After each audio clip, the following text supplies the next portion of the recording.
For example, an 8-bit processor has been attached to the brain of a fish on the one hand, or a cockroach on the other, where by alternating the electrical stimulation from left to right side of the creature's brain, they can in fact guide the cockroach or the fish to go and move in a certain direction, go to a certain place. And of course, with a small pin-sized camera mounted on them, effectively they become surveillance instruments. So there's sort of more devious and perhaps malicious uses you would make of those kinds of technologies. Technology is an enabler, and you can do good things and you can do bad things. Communications technology enables us to spread knowledge around the world, but it also enables us to spread propaganda around the world. I think in terms of RFID tags, the trivial kind of use of them tracking products and so forth. If I never lose my luggage again at an airport, this would be a good thing, and being able to tag my luggage and have it tell the baggage handlers that they put it in the wrong place would clearly be a positive thing. So there are clearly very good uses for it. I think in terms of tracking humans, I'm kind of, I think that, privacy is an important issue, and the ability to not have people know where you are is I think useful. In practice, if we wanted to, the amount, the knowledge of where I am and what I'm doing at any point in time is already pretty enormous. I mean, you've got a phone and you leave it switched on most of the time, so I can track where you are within, depending on which part of the world you're in, but I can probably track within 100 meters of where you are already. If you're using 3G, the ability to do that would be even, down to 10 meters. Probably the biggest problem that we're going to face in the future is, just from sheer numbers of humans, overpopulation is a phrase or a name or a word which would certainly carry emotive overtones. There are many people who think that we're already overpopulated.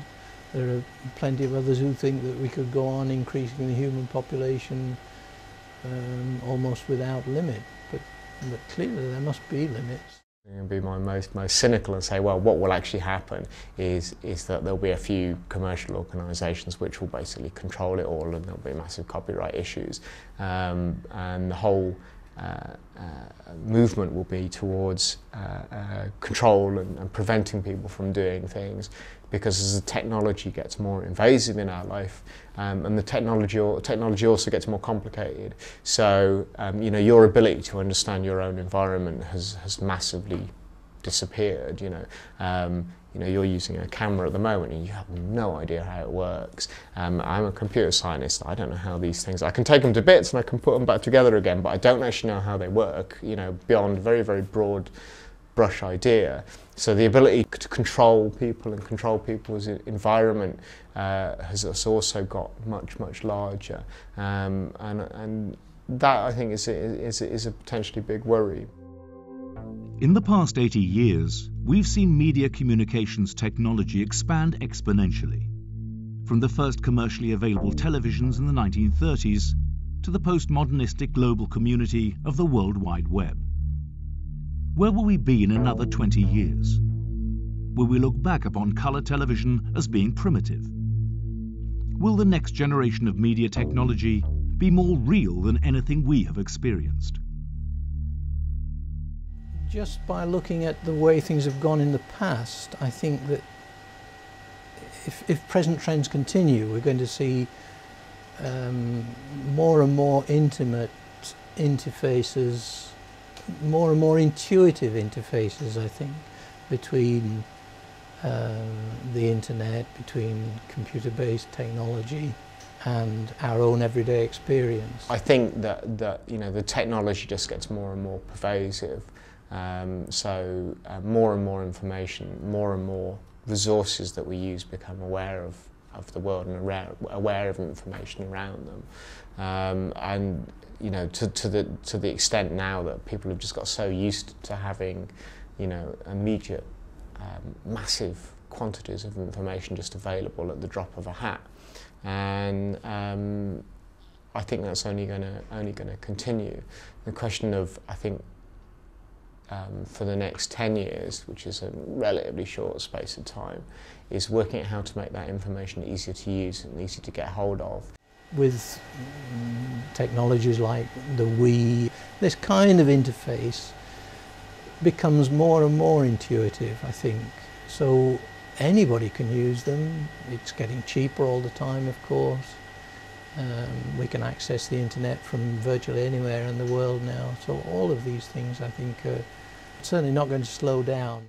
So with better 3D modelling and animation, and also with the proliferation of haptic devices on the internet, not only will we be able to be an avatar or see another person and interact with them as an avatar, but we'll also be able, for example, to have a feel of that remote person, or a force feedback. So we might be able to generate more potent physical presences of those people. And of course now we're carrying these media devices as additional objects, but it's of course quite plausible that we'll be kind of wired and implanted with devices that internet enable the whole body. So the whole body becomes a kind of internet portal through which others can experience remote spaces.